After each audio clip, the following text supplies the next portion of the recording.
During the period speeded up the expansion of experimental method. सबसे पहला तो behaviourism के में राइज आया। सो बिहेवियरिज्म फोकस करता है ऑब्जेक्टिविटी पे और एक्सपेरिमेंटल मेथड भी ऑब्जेक्टिविटी पे ही फोकस करता है। Rise of behaviourism led to speeding up of more and more use of experimental method in psychology. Then quantification.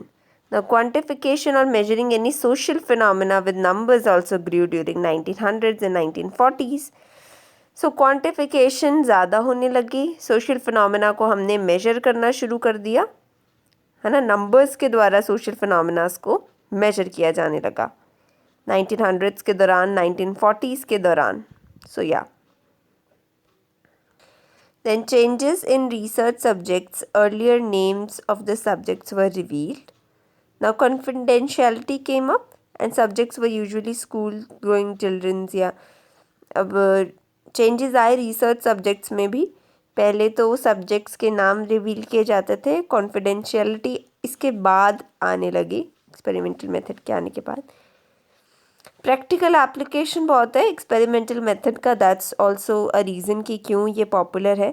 So intelligence test जो है वो अडॉप्ट किए गए यूएस आर्मी द्वारा during the world war 1 to sort thousands of man into different positions. तो intelligence test का use होने लग गया. वर्क प्रोडक्टिविटी कैसे बढ़ाई जाए, ये सब चीज़ें एक्सपेरिमेंट में कंडक्ट करके उसको अप्लाई किया गया. इसके फ़ायदे क्या हैं एक्सपेरिमेंट करने के? पहला तो इससे 3 फ़ायदे हैं. एक जनरलाइजेशन, ठीक है, जनरलाइजेशन, क्योंकि डेटा जो भी कलेक्ट होता है वो आप इजीली जनरलाइज कर सकते हो. एक्सपेरिमेंटेशन द्वारा जो भी डेटा कलेक्ट होता है वो जनरलाइज किया जाता है. It is replicable. एक्सपेरिमेंटेशन बार बार एक्सपेरिमेंटल सेटिंग्स में की जाती है. And of course validity is also something that is important कि वैलिड होगा जो भी रिसर्च करी जा रही ना, it comes out to be a valid thing. Then comes कि एक्सपेरिमेंटल मेथड क्यों यूज़ किया जाता है. 3 पर्पस है. They attempt to discover the relations under pure and uncontaminated conditions.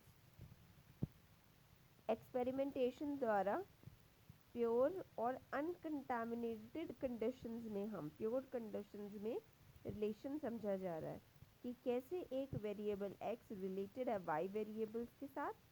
How is it related to y, right, कैसे related है y के साथ, ठीक है, variable x. How strong is the relation, उन दोनों के बीच का रिलेशन स्ट्रॉन्ग कैसे है.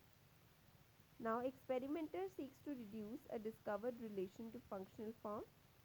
Like to write an equation of the form this, make predictions on the basis of function and perform further laboratory and perhaps field test भी conduct करवाना to see the empirical result of dependent variable. इसके अलावा हम experimental method का use करते हैं theories को refine करने के लिए, हाइपोथेसिस बनाने के लिए, and to formulate the hypothesis that are related to other hypothesis experimentally या फिर नॉन एक्सपेरिमेंटली जो टेस्टेड हाइपोथेसिस है. Perhaps more important to help building the theoretical systems. So